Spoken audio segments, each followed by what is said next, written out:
Comenzamos entonces con la segunda sesión de este foro de economía global y con ese tinte, como he dicho, más estructural.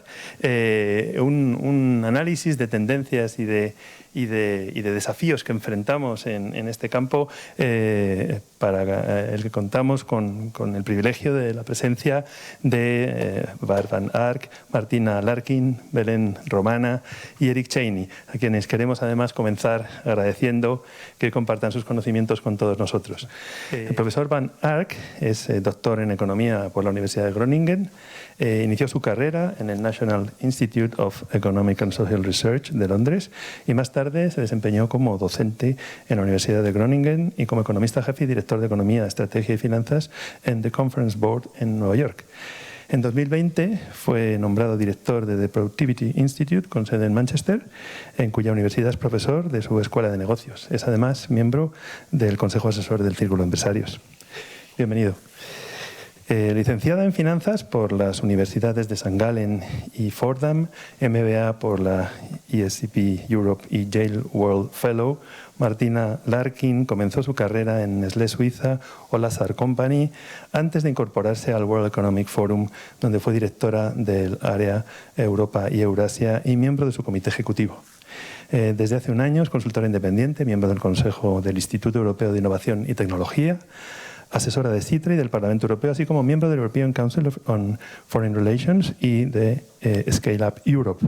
Es también miembro del Consejo Asesor del Círculo.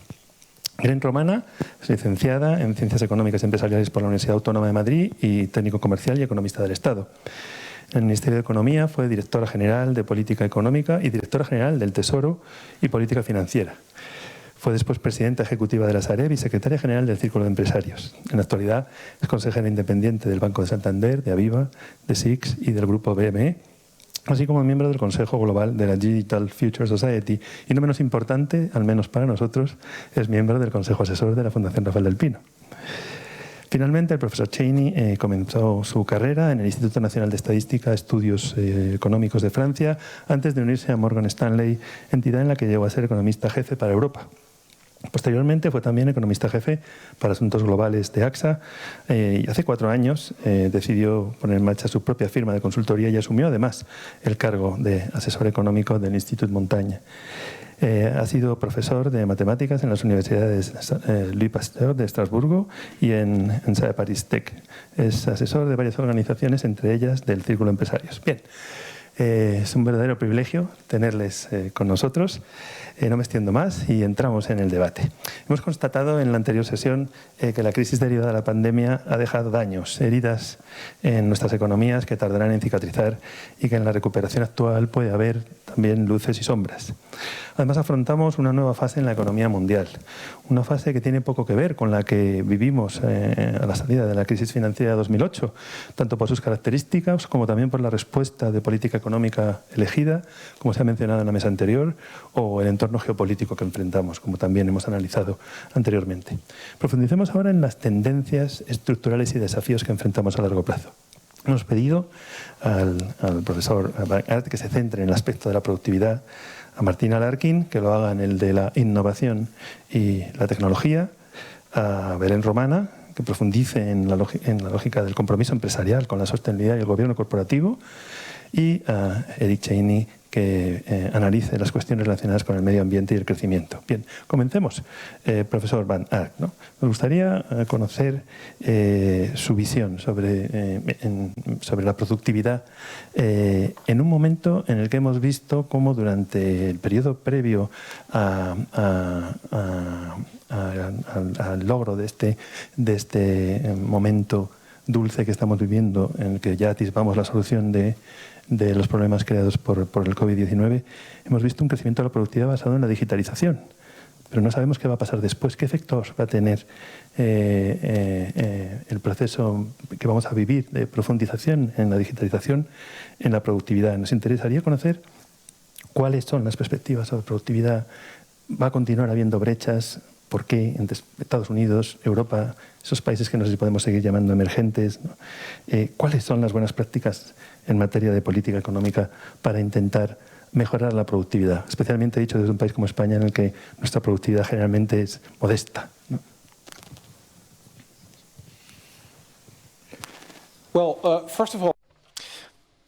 Bueno, en primer lugar, muchas gracias por la presentación y luego, hay muchos primeros ahora mismo. Este es mi primer viaje internacional de negocios desde hace 18 meses, así que ha sido increíble hacer este viaje, cosas que consideramos muy normales hace 18 meses, así que aquí volvemos, así que de nuevo muchas gracias.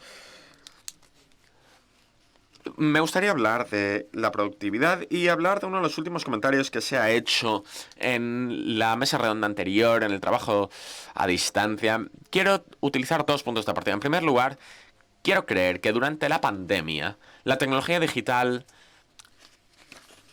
ha sido crucial para salir del paso. Yo creo que sin esta tecnología digital no podríamos haber hecho nada y, de hecho, el crecimiento de la productividad con estos ajustes no ha sido tan mala, no tan mala como el colapso que se ha habido en el PIB o desempleo. Así que eso es lo primero que quiero decir. El segundo punto de partida es que saliendo de esta pandemia hay una oportunidad para seguir utilizando la tecnología digital como una manera de impulsar la productividad. Pero tenemos que tener mucho cuidado con esto, porque si no hacemos esto bien, me preocuparía que la tecnología digital sea una base para la desigualdad de nuestra sociedad. Y podríamos terminar con incluso menos compañías y negocios alrededor del mundo. Así que esos son los dos puntos básicos que quiero mencionar. Vamos a hablar de las buenas noticias, de los pros que hemos mencionado. Durante la pandemia hemos visto un descenso tremendo en el PIB, un 11% del PIB, creo, casi la misma cantidad de empleados. La productividad se ha mantenido más o menos igual que antes. El cambio ha sido básicamente nulo. Y se ha pensado que se han cerrado los sectores menos eficientes en la economía, los servicios, hospitalidad, ocio. Pero sabemos de alguna de investigaciones que hemos visto y en las que yo he tomado parte, las compañías que se han transformado más de manera digital, las compañías que están mejor equipadas para esta crisis, las compañías que no empezaron este trayecto de transformación digital. Hemos visto, pues, que la investigación ha puesto a manifiesto, pues, que había algunas compañías afectadas por esto. Hay bastantes aspectos, factores que pueden explicar esto, pero yo creo que tendría que decir, cuando hablo de compañías que han invertido más en tecnología digital antes de la pandemia, compañías que han tenido una fuerza laboral más hábil y con mayor experiencia con ventas digitales y ventas y compras digitales en un entorno digital. Así que los distintos factores que se han explicado, que explican por qué esta ha sido la situación, por supuesto, cuando empezamos a trabajar desde casa, las compañías tenían muchos sistemas en marcha para que esto se pudiese hacer más rápido. La gente llegaba a casa, podían acceder a sus sistemas, trabajar más rápido con las habilidades y herramientas que necesitaban, podían moverse todavía más rápido a un modelo de ventas digitales casi completo en cuestión de meses y pudieron lidiar con algunos de los temas de resiliencia que estábamos teniendo en la economía, en las cadenas de suministros.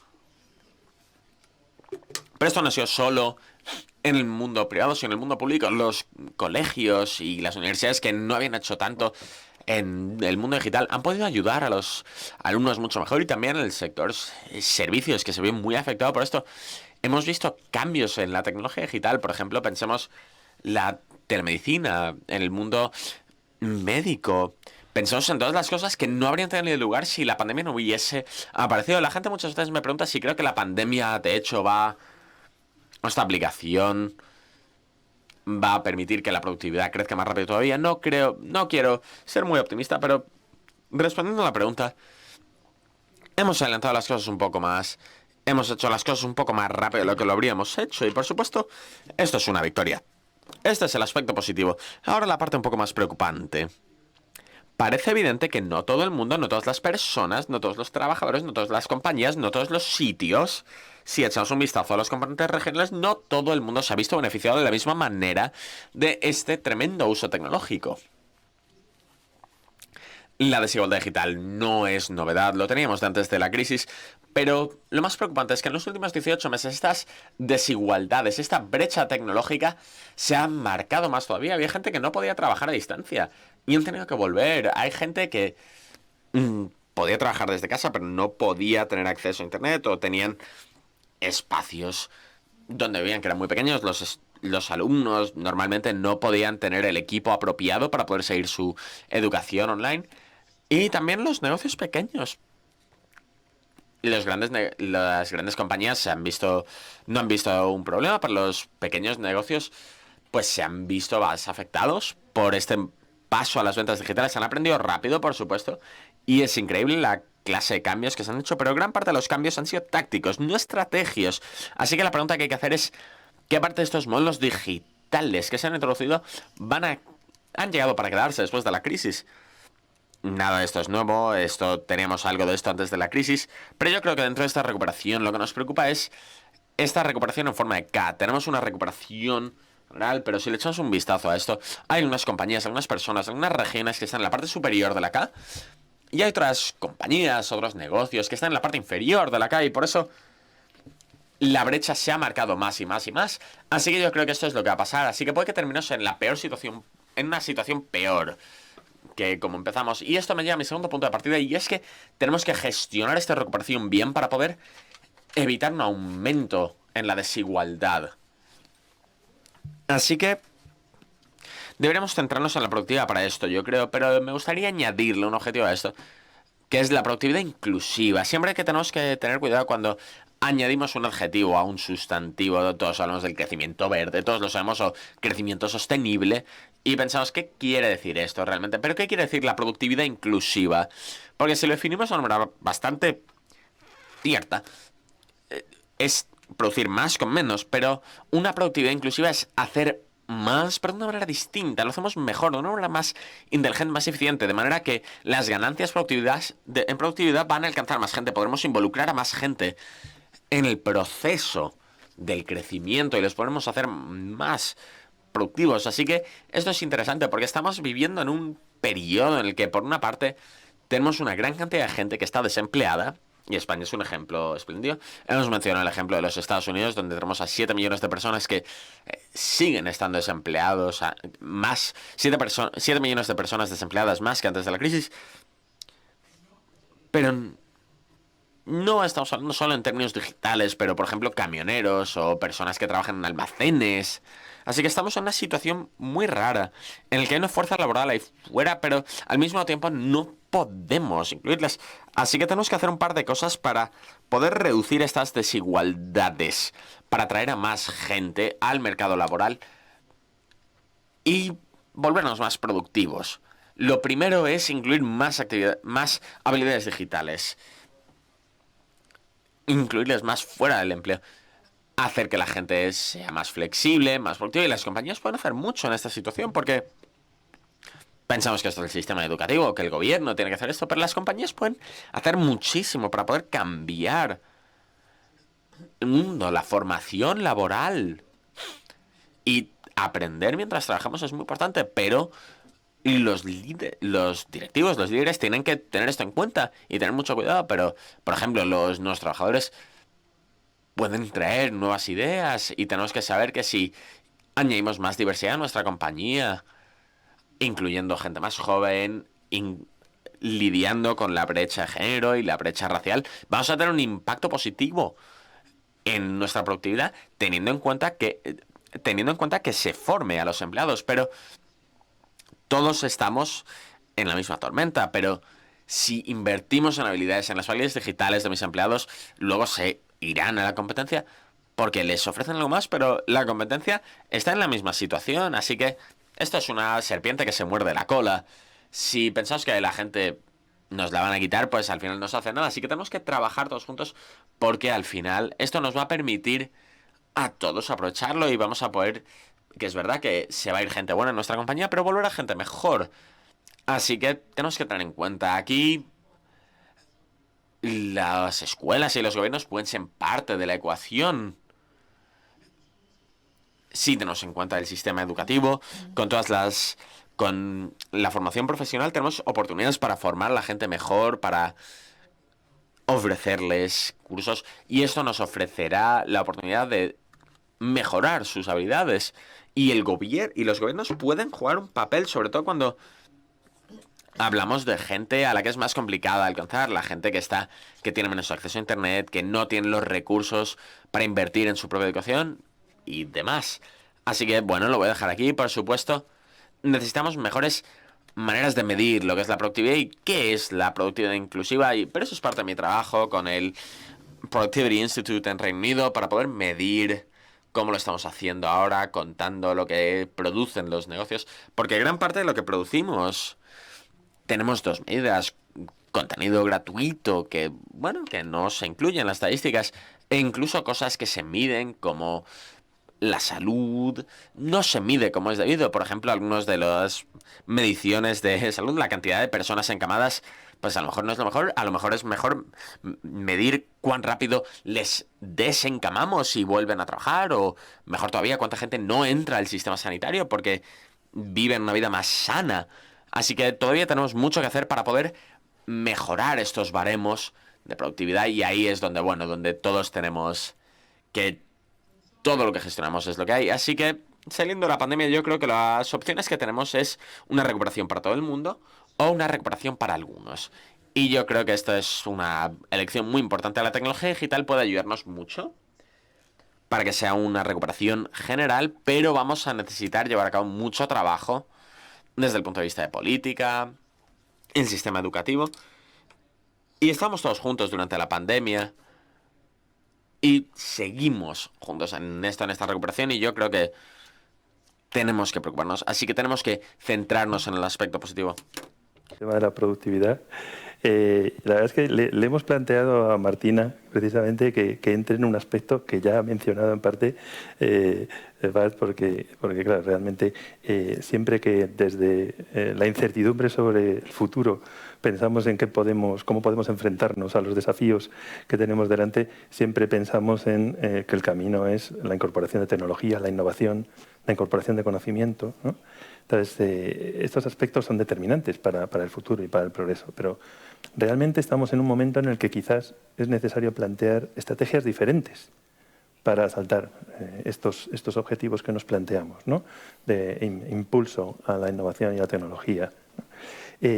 ¿Podría darnos su visión sobre ese triángulo empresa, educación, investigación? Porque siempre convergemos, cuando debatimos sobre estas cuestiones, en las cuestiones de educación en todos los niveles, y especialmente en el nivel superior, en cómo estrechar la colaboración entre universidades, centros tecnológicos, empresas, co-crear soluciones, todos estos conceptos que están sobre la mesa y que en esta etapa post-COVID debemos de enfrentar quizás con estrategias diferentes.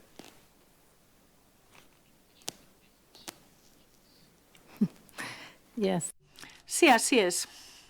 Por supuesto, la innovación desempeña un papel fundamental como impulsor y motor de productividad, y la tecnología puede mejorar la producción de servicios y bienes, pero creo que una de las preguntas clave es de qué tipo de innovación estamos hablando. Recientemente, el Fondo Monetario Internacional ha dicho que la inversión en I+D ha bajado, que va en contra de lo que podemos pensar, porque pensamos que, bueno, tal vez la tecnología debe basarse en I+D.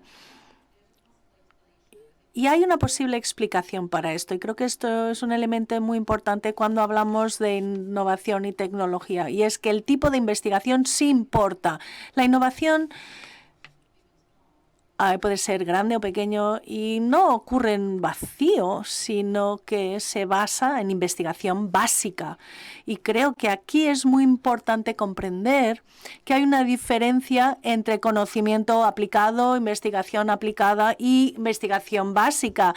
Y esta investigación básica es la fuente fundamental de muchos esfuerzos multiplicados.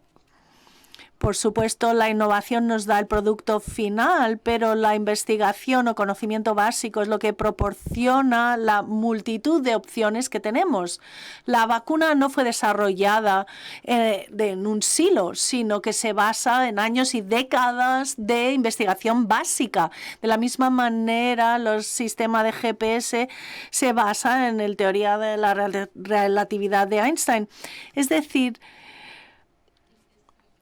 esta idea de fomentar mucho más la investigación básica es fundamental.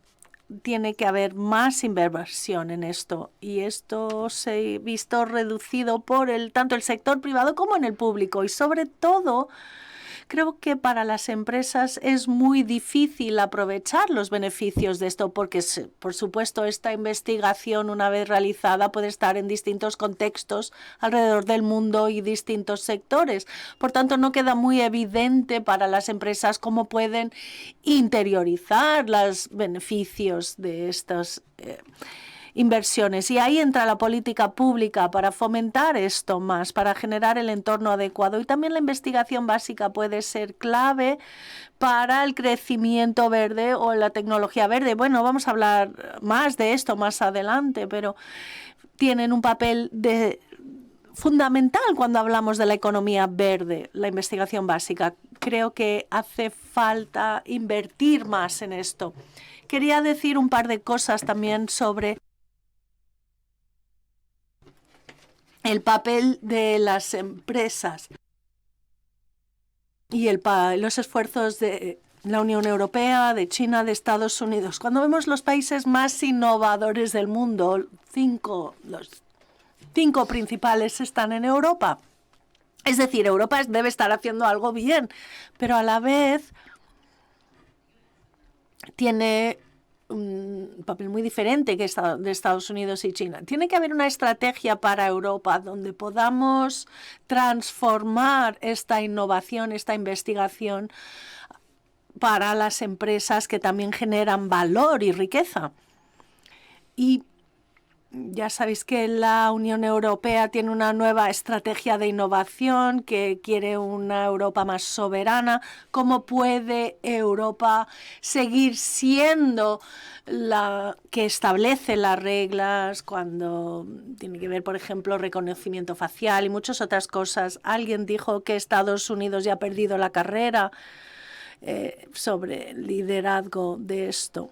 Y entonces Europa la ha perdido aún más, pero todavía hay espacio para definir marcos de cómo operan estas tecnologías.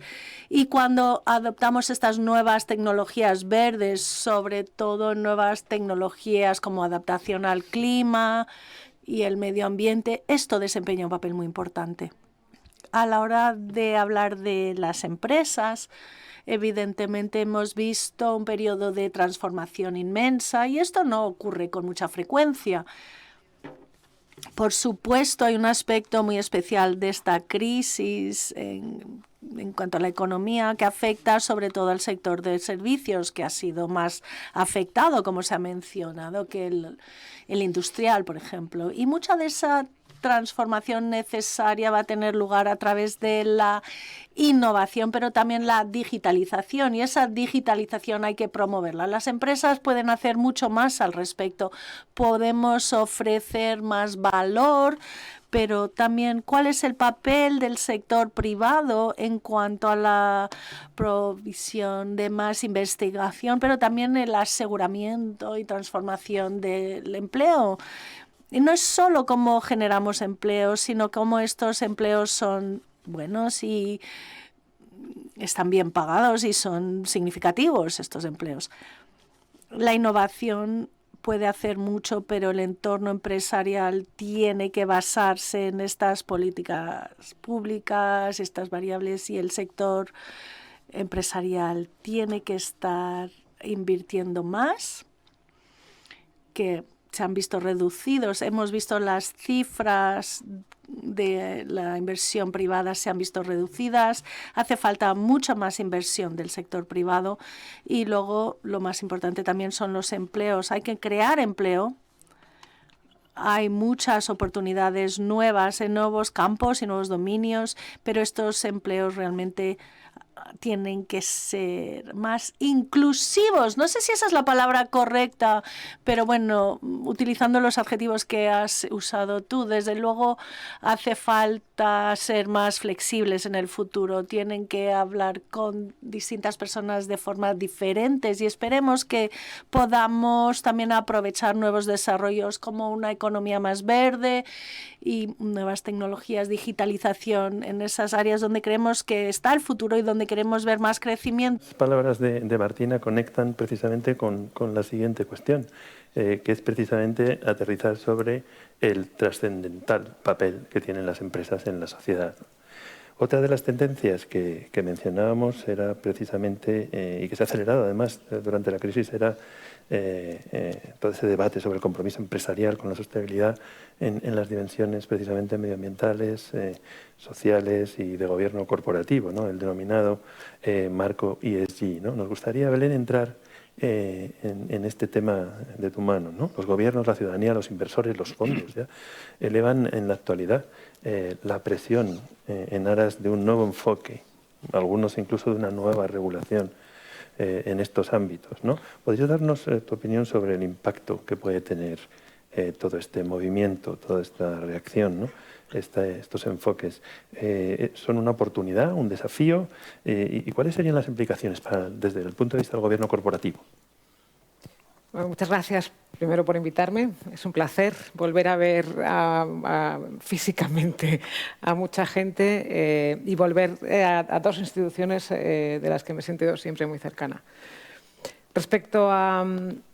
yo quería hablar de varias cosas, pensando en cómo estructurarlo. En primer lugar, el papel de la empresa, que está en una revisión muy profunda. En segundo lugar, el impacto de todos los temas de sostenibilidad sobre el mundo empresarial y otros temas que aparecen. Uno muy claramente es la complejidad. Otro es un cambio en los precios relativos del capital, o sea, un cambio en los flujos en los mercados financieros, un impacto en el gobierno de las empresas y un impacto en los modelos de negocio. Entonces, es un poco cómo he pensado estructurarlo de manera lógica. Respecto al papel de la empresa, todos sabemos que Friedman en el año 70 definió la empresa como un órgano que tiene que dedicarse exclusivamente a maximizar el bienestar o la riqueza de sus accionistas. Un órgano no muy sospechoso, que es el Círculo de Empresarios americano, en 2019, en agosto de 2019, hace una nueva definición del papel de la empresa. Y es una definición mucho más multifactorial, ¿no? Empieza a hablar no solo de los accionistas, sino de los clientes, del medio ambiente, por supuesto de los empleados, de la sociedad en su conjunto. De manera que el Círculo de Empresarios americano ya hace un par de años, casi 3, intenta una nueva definición del papel de la empresa. Este intento, además, lleva produciéndose en cierto tiempo. Por ejemplo, ya se hablaba del capitalismo del consumidor. ¿Y eso qué quiere decir? Que las empresas tienen que dedicarse a maximizar el bienestar de sus clientes. Esta es una posibilidad. Otra posibilidad es esta, ¿no? Las empresas tienen que maximizar su papel positivo sobre el medio ambiente en un sentido amplio, no solo el medio ambiente físico, sino también el social y el de gobierno. En eso estamos ahora. O sea, estamos en una sociedad que claramente está preocupada por un fenómeno, que es el fenómeno yo diría, no solo del calentamiento global, sino del exceso, por ejemplo, de residuos. Claramente, los países desarrollados generamos un volumen de residuos que no puede replicarse en el resto del mundo sin llevar a un colapso total, y eso lo sabemos todos, ¿no? Los mares de plástico tienen que ver con la política de residuos de los países occidentales, bueno, básicamente occidentales, pero y que han generado, que mandábamos casi todo a China, y cuando China dijo, ya no admito más, pues empezamos a pensar, bueno, pues tenemos que hacer algo al respecto. Luego, entonces, la sociedad, digamos que con un debate que sigue abierto. Hay una especie de sentimiento general de aquí hay que empezar a hacer las cosas de otra manera. Y las empresas juegan un papel fundamental, como para casi todo, tengo que decir. Y eso es positivo para las empresas, en mi opinión. Entonces, ¿cómo va a afectar esto desde el punto de vista del marco? Pues va a afectar a la regulación, a la financiación, al gobierno de las empresas y a los modelos de negocio. Lo primero, y ha sido citado en varias ocasiones a lo largo de la tarde de hoy, uno de los graves problemas que tenemos cuando hablamos de sostenibilidad es que no sabemos lo que es. ¿Y qué quiere decir que no sabemos lo que es? Que no hay una única medida aceptada universalmente. Entonces, tenemos que medir muchas cosas muy difíciles de medir y además cada uno está generando su propia forma de medir. Entonces, hay que medir la parte medioambiental, que es la que está relativamente más desarrollada, pero la parte social es muy complicada de medir. El impacto sobre la sociedad es muy complicado de medir. Luego, entonces, estamos en una multiplicidad de factores, muchos de ellos difíciles de medir y además sin una unicidad de criterio. Y donde hay una carrera, en mi opinión, geopolítica, de a ver cómo definimos esto, porque es lo mismo que cuando se definen la forma de medir los flujos financieros. A nadie se le ocurre que cada uno en su empresa va a medir los flujos financieros como le parece conveniente, tanto la cuenta de pérdidas y ganancias como el balance, ¿no? Sino que hay unas medidas generalmente aceptadas que permiten una cosa muy importante que se llama la comparación. Y que incluso cuando no es perfecta, US GAAP, tienes una manera de traducir esas medidas. Bueno, pues esto que está clarísimo y a nadie se le ocurriría decir, oye, dime tú, como da igual, cada uno que mida lo que le parezca conveniente, está muy claro desde el punto de vista de los flujos financieros. Vamos a tener que tener una manera de medir uniforme y comparable de los no financieros, con todas las implicaciones que tiene. Ahora mismo ha aparecido una auténtica maraña de instituciones que proponen formas de medición. Tienes la Comisión Europea con una taxonomía y una definición de Green Label. Tienes el World Economic Forum tratando de crear una serie de pautas homogéneas, ¿no? Pero tienes SASB, tienes el TCFD, o sea, hay una auténtica maraña de instituciones que están tratando de intervenir en esta batalla que, en mi opinión, es crucial. Si alguien sabe algo de contabilidad, sabe que una IFRS distinta te puede cambiar notablemente el aspecto financiero de una compañía. Pues esto va a ser lo mismo. Por eso creo que es geopolítico y por eso creo que Estados Unidos ha dicho, y China también ha dicho, yo también, voy a definirlo yo, según lo que a mí me interesa, ¿no? Segundo efecto, esto está teniendo ya efectos sobre los mercados financieros y, por tanto, sobre la estructura financiera de una compañía, desde cualquier punto de vista. Si miras equity, los asset managers están siendo muy activos en términos de yo hago paquetes de inversión ESG driven o ESG resilient. El mayor inversor del mundo, que se llama BlackRock, Larry Fink, ya ha dicho, lleva un par de años diciendo esto yo me lo tomo muy en serio y quiero que me digas que las empresas reporten sus efectos en términos de ESG. Segundo, que el Consejo defina una estrategia. Y tercero, saber a quién tengo que mirar si no se cumple. Carta a los inversores de la Refink de este año. Luego, desde el punto de vista de los emisores de equity, ya tienes a los inversores, a unos grandes inversores, los grandes inversores, diciendo esto es un elemento que voy a tener en cuenta, lo cual obviamente cambia el precio relativo. Pero no solo tienes el equity, también los mercados de renta fija. El mercado de renta fija que más ha crecido del mundo es el de los bonos verdes. Por ejemplo, la Unión Europea está financiando gran parte de los EU Generation Funds con emisiones de bonos verdes. Todos los países han dicho, donde hay que apuntarse, que yo me apunto. El mercado de renta fija también está siendo directamente afectado por estos criterios. Pero también la financiación bancaria. Por varias razones. Primero, los propios bancos están teniendo que explicar, el año que viene, el BCE, va a hacer un ejercicio de stress testing relacionado con el calentamiento climático. Este año, la PRA, que es la autoridad de solvencia del Reino Unido está haciendo un stress test sobre las entidades financieras. No solo bancos, sino también aseguradoras. Luego, entonces, los propios bancos van a tener que contestar a la pregunta de ¿no es toda tu cadena de valor? ¿Cuál es el impacto en términos de ESG? No solo tu actividad pura, que como es un servicio pues, en fin, muy contaminante no eres, sino tu cadena completa de valor, lo cual incluye, obviamente, el riesgo de crédito, lo cual incluye, por tanto, a aquellos que son financiados con financiación bancaria. De manera que, desde el punto de vista financiero, me da igual el tramo de financiación que mires, va a ser afectado, está siendo ya afectado por ESG. Desde el punto de vista del gobierno de las empresas, si hay algo que se ha disparado, yo no creo que tenga que ver con la pandemia, sino con las redes sociales, es el activismo político. El activismo político también está afectando a las empresas. Entonces, voy a poner varios ejemplos. Por ejemplo, ExxonMobil perdió 2 sitios de consejo en manos de un hedge fund activista. Chevron, en su Junta General de Accionistas, sus accionistas, on spot, votaron a favor de una propuesta que no era del Consejo, sino de uno de los accionistas presentes para llevar a cabo una política de recorte de emisiones de carbono. El que está en una empresa, yo me imaginaba la escena y decía, o sea, sales de ahí y ¿qué haces? O sea, es realmente impactante, ¿no?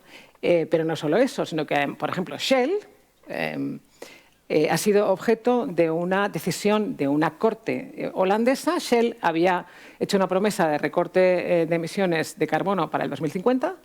Hubo un activista que consideró que el 2050 era mucho tiempo, se lo llevó a un juez y el juez dijo, efectivamente, esto es mucho tiempo, 2030.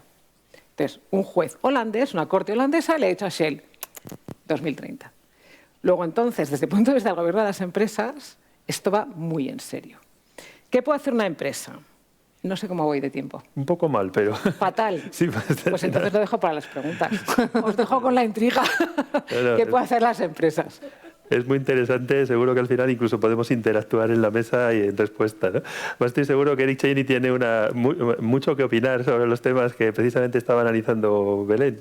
Le hemos pedido que profundicen en la parte que afecta a aquello que estaba en el centro del debate público antes del COVID, que era la cuestión del cambio climático, ¿no?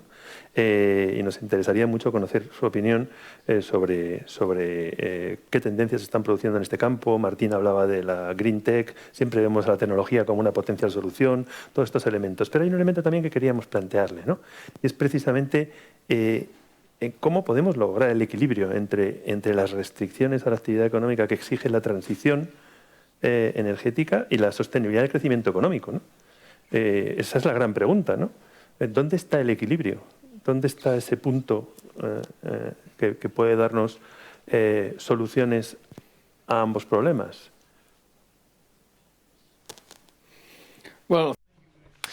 Bueno, muchas gracias, Eno. Muchas gracias por invitarme.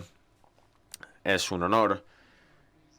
Creo que me estás haciendo una pregunta bastante complicada, así que quizás deba alejar un poco. Me estás preguntando cuál es la estrategia óptima que tenemos para poder reducir las emisiones de gases de efecto invernadero. El más relevante, por supuesto, el dióxido de carbono. Así que empezaré diciendo que lo estamos haciendo. Vamos a centrarnos en el aspecto positivo. A lo largo de los últimos 20 años, las emisiones de dióxido de carbono han descendido independientemente de cómo las midamos. Bien sea huella de carbono, emisiones nacionales por territorio, han estado reduciéndose en la mayoría de economías desarrolladas y Europa está todavía mejor que Estados Unidos. Así que, a lo largo de los últimos 20 años, hemos hecho muy buen trabajo, que no es suficiente, pero estamos avanzando por el buen camino. Ahora, la pregunta fundamental es, para acelerar la reducción de emisiones, ¿cómo podemos hacerlo con el mínimo coste posible? ¿Cómo podemos hacerlo? El sexto informe de la IPCC, que los informes anteriores estaban en lo cierto. Y los informes nos dicen que si queremos de verdad evitar que conseguir que la temperatura solo aumente 2 grados, ni siquiera estoy diciendo 1,5, tenemos que conseguir un cero neto para 2050. Esto es la ciencia, así que si no lo conseguimos, las consecuencias serán terribles. Así que tenemos que ver cómo lo hacemos al mínimo coste posible. Así que hay una respuesta económica que vino de un economista estadounidense que dijo que lo que había que hacer era hacer un análisis de coste y beneficios para que los contaminantes pagasen el precio del daño que le estaban imponiendo a la comunidad. En el caso del dióxido de carbono es un poco complicado porque el dióxido de carbono es una externalidad global negativa. No estás contaminando el río de tu vecino, estás contaminando la atmósfera de todo el mundo. Así que hay que computar el daño que se está haciendo a futuro de una tonelada de dióxido de carbono que se emite ahora. Se ha llevado con mucho trabajo, sobre todo por parte de William Nordhaus, que ganó el Nobel por ello. Pero yo creo que se puede decir que hay muchísima incertidumbre con respecto a los posibles daños futuros del carbono. Así que esta solución, que es tener un precio del carbono en todo el mundo, primero en Brasil, luego en India, que otros países no quieren implementar este precio de carbono en la conferencia de París. Y en segundo lugar tenemos una contra, que es cómo se computan los daños. Así que la mejor solución es decir, de acuerdo, en lo que a nosotros nos incumbe, en Europa vamos a llegar a 0 para 2050. Y para asegurarnos de que lleguemos a 0, vamos a obligar a las compañías a comprar el derecho a emitir dióxido de carbono. Y la cuota de dióxido de carbono, estas cuotas se van a calcular para que caigan a 0 para 2050. Así que para 2050 debiéramos estar a 0 si todos los sectores se someten a este intercambio de derechos de emisión, que es el sistema de emisiones. De momento, este sistema solo se está incluyendo a los grandes productores energéticos y las grandes industrias que producen un montón de dióxido de carbono. Pero el plan de la Comisión Europea, que yo creo que es que en general la mayoría de países europeos han aceptado, se llama Fit for 55, que introducirá un segundo sistema para transportes y servicios inmobiliarios que cubrirán un 80% de la economía. Así que puede que no estemos al 100%, pero... Y esto parece una buena solución. Sabemos a dónde nos dirigimos y gracias a este sistema lo podemos hacer con el mínimo coste posible. Si cualquier compañía tiene un interés en emitir, bueno, de acuerdo. Si eres rentable, puedes comprar los derechos.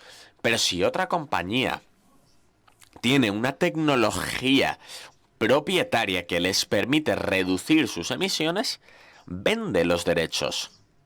Así que esta es lo mejor que se puede ofrecer en teoría, pero hay un problema y es que este sistema introduce una nueva incertidumbre. Así que hemos abandonado la incertidumbre de los daños a futuro, pero creado la nueva, que es el precio del carbono. Hace 2 años, una tonelada de dióxido de carbono eran menos de 20 euros. Ahora son 65. Y para las compañías que hacen esto, las inversiones a largo plazo, a lo largo de los próximos 10 o 20 años, esto es algo que supone un impedimento para tomar decisiones, así que es contraproducente tener tal volatilidad en el precio. Así que, ¿cuál es la solución para conseguir llegar a este compromiso? Yo creo que junto con el sistema de intercambio europeo, tener un precio base para el carbono que mandará un mensaje muy claro a las compañías, y es que hemos puesto un suelo.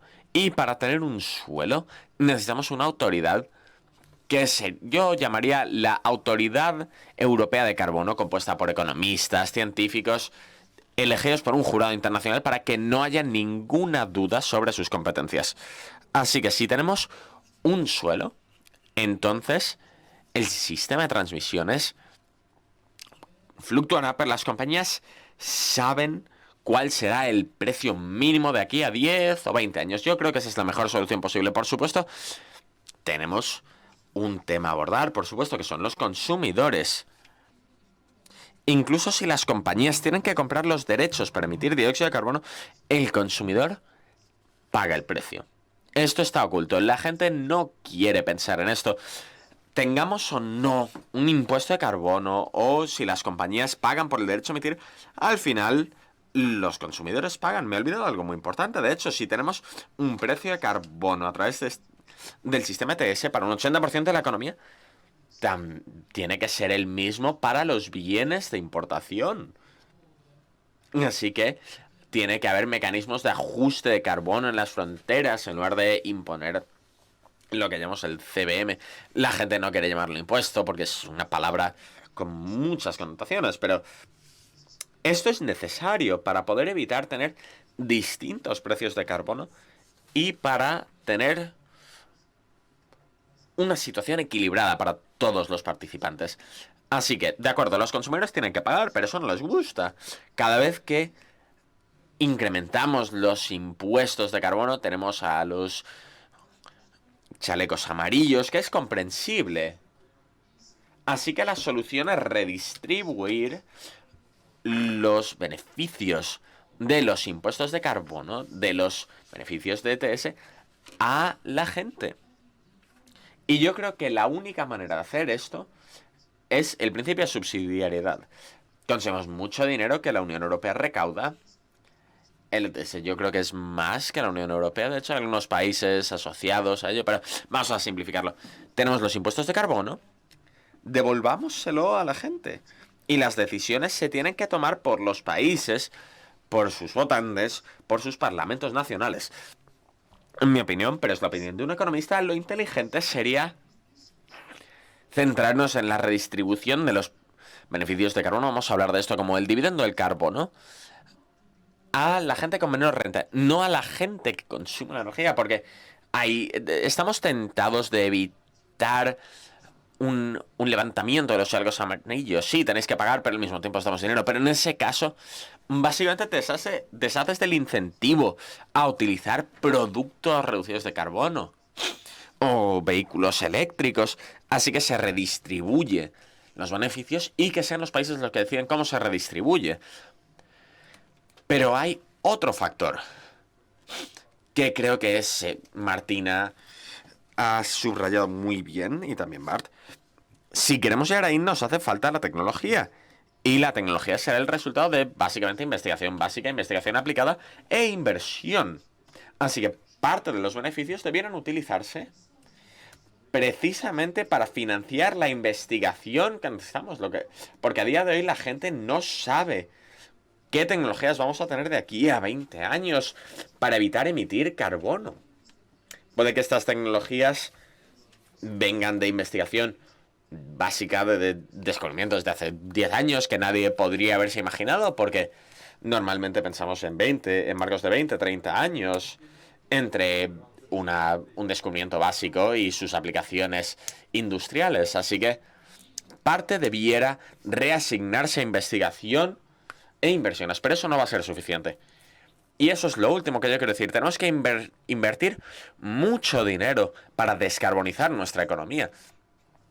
Y no es solo para hacer el bien, sino para evitar catástrofes, porque Europa es grande, por supuesto, China es mucho más grande y Estados Unidos es más grande todavía, pero con un ajuste del impuesto de carbono, debido a que la Unión Europea es el mayor mercado para los exportadores, hay un incentivo muy elevado para que estos países sigan nuestro ejemplo. Y de hecho los chinos están empezando a diseñar su propio sistema de tasación de carbono. En Estados Unidos, tristemente, Joe Biden estaba a favor de un impuesto de carbono, pero tiene tanto miedo, puede que por los chalecos amarillos franceses o las dificultades de llegar a un acuerdo con el Congreso, que lo ha abandonado. Pero ignorando esto, si llegamos aquí tenemos que gastar dinero, y para gastar dinero necesitamos crecimiento. Y este es el momento en el que hay que contratar a Bart Van Ark. ¿Cómo podemos aumentar la productividad Si es inclusiva, mejor todavía, pero tenemos que aumentar la productividad, sí o sí, tenemos que trabajar más. Es así de sencillo. Pero no es suficiente. También tenemos que aumentar nuestra productividad. Así que esto requiere todos los ingredientes necesarios para aumentar la productividad, incluyendo la educación científica, donde tristemente Europa está un poco atrasada comparado a los países asiáticos. Estados Unidos también está atrasado, pero tienen mucho potencial científico que de momento están consiguiendo gestionar esta falta de buena educación. Hace falta formación profesional, investigación básica, muchos aspectos de los que no voy a hablar, pero para encontrar una solución para este reto que estamos planteando necesitamos crecimiento. El decrecimiento es lo contrario a lo que necesitamos si queremos conseguir nuestros objetivos para luchar contra el cambio climático.